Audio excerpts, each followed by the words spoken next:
The Son of Man came to serve and to give his life as ransom for many.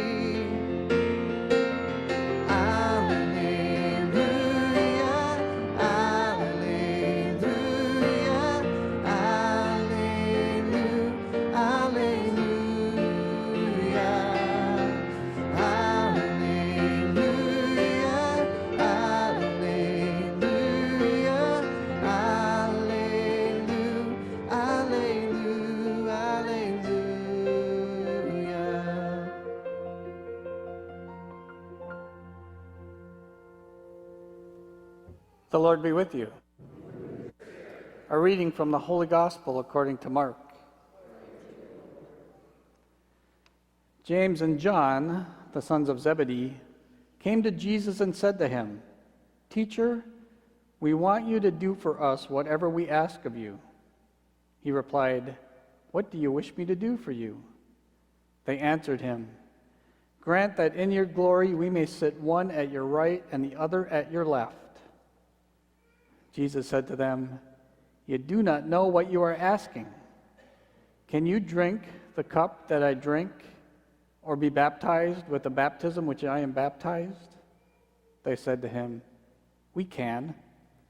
Jesus said to them, "The cup that I drink, you will drink, and with the baptism with which I am baptized, you will be baptized. But to sit at my right or at my left is not mine to give, but is for those for whom it has been prepared." When the 10 heard this, they became indignant at James and John. Jesus summoned them and said to them, "You know that those who are recognized as rulers over the Gentiles lord it over them, and their great ones make their authority over them felt. But it shall not be so among you. Rather, whoever wishes to be great among you will be your servant. Whoever wishes to be first among you will be the slave of all. For the Son of Man did not come to be served, but to serve, and to give his life as a ransom for many." The Gospel of the Lord.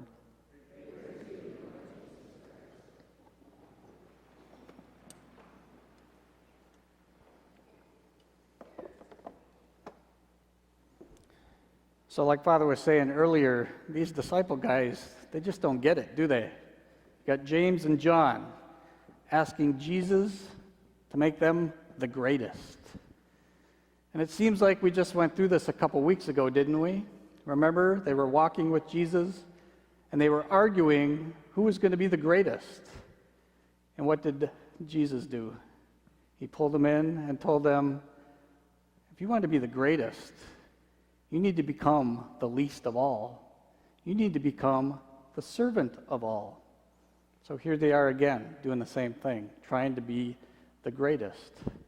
So Jesus goes a little further this time, right? He says, guys, you don't know what you're asking for. Can you drink of the cup that I drink? And of course they responded, oh yeah, we can do that, no problem. But do you think they really knew what they were saying?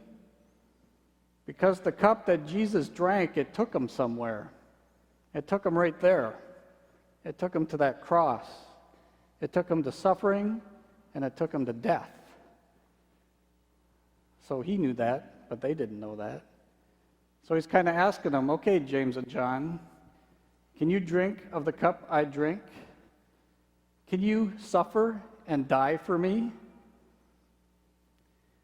I remember several years ago talking with a young woman in my youth group when I was a youth minister at St. Preiss. Her name was Sierra, and she was kind of an insightful young lady, you know, the kind that would sit and just listen, then ask really deep questions at the end, the ones that nobody wants to answer. So we were talking one night about, I think it was the end of the world, or martyrs, and people losing their life for Jesus, and about recent events, somebody that had gotten killed because they said they believed in Jesus. And at the end of the night, we were cleaning up or something like that, and she came up to me, looked me in the eye, and said, would you do it, Mr. Preiss? I'm like, do what? Would you die for him?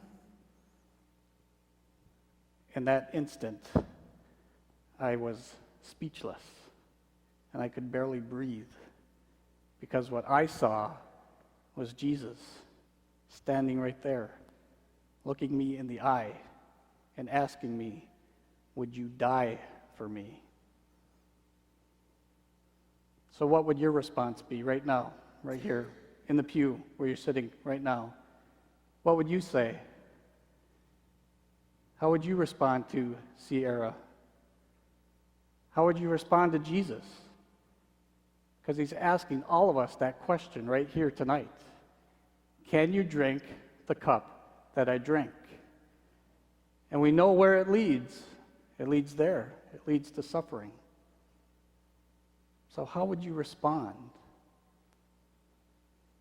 I don't think any of us want to suffer. For one, it's pretty inconvenient. It's sad. It's scary. It could even cause us to kind of get lost in a fog that we can't seem to find our way out of. Don't know if we'll ever get out of. And it could even tempt us to curse God. It just hurts. And we don't want to hurt. So do you think Jesus wanted to suffer? Do you remember his agony in the garden when he went off to pray to his Father? And he said, Father, if you are willing, please take this cup from me, but not my will, but your will be done. So it seems like he didn't want to suffer, but he did. He suffered the agony and the accusations and the whips and the pain and the nails and the blood. He didn't have to do that, but he did. So why did he? Well, when we love somebody, we can do some pretty amazing things. And Jesus suffered because of love for his Father, wanting to do his will, and because of his love for us, his amazing love for us, wanting to take away all of our sin, wanting to take the suffering and death that Satan brought into the world with Adam and Eve to kill us and turn it upside down so that suffering and death no longer mean our end, but it's a way for us to a new life, to eternal life, to life with Jesus, in love with him forever. So yeah, when we love somebody, we can do some amazing things.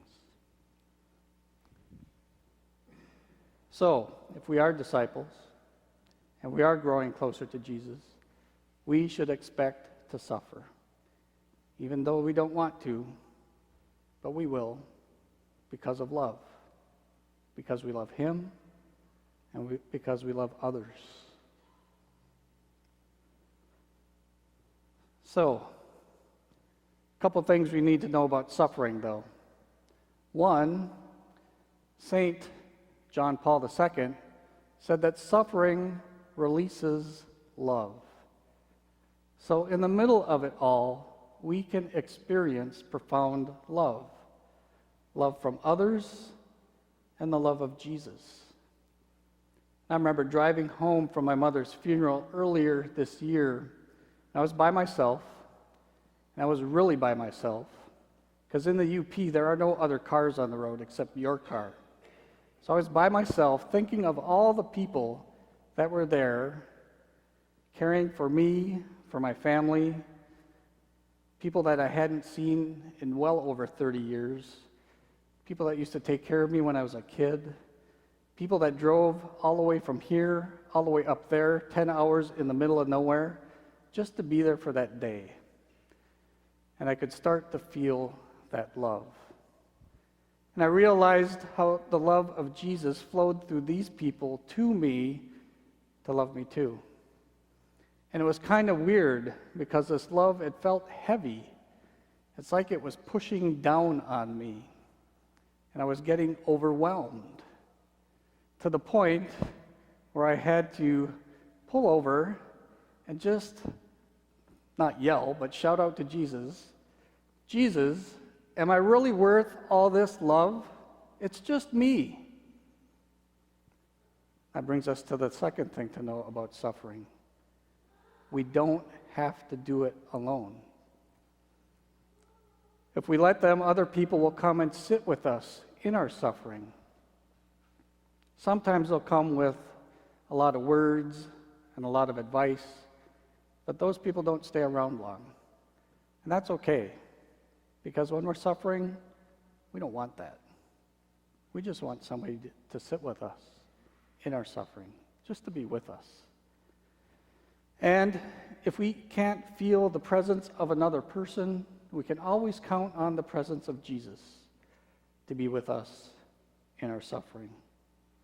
Not taking it away, but consoling us, giving us the grace we need, and just sitting with us in our suffering. So he's still there, still on that cross, waiting for us, still enduring the nails in his hands and his feet, suffering for us. Blood still running down his face, dripping off his body for us.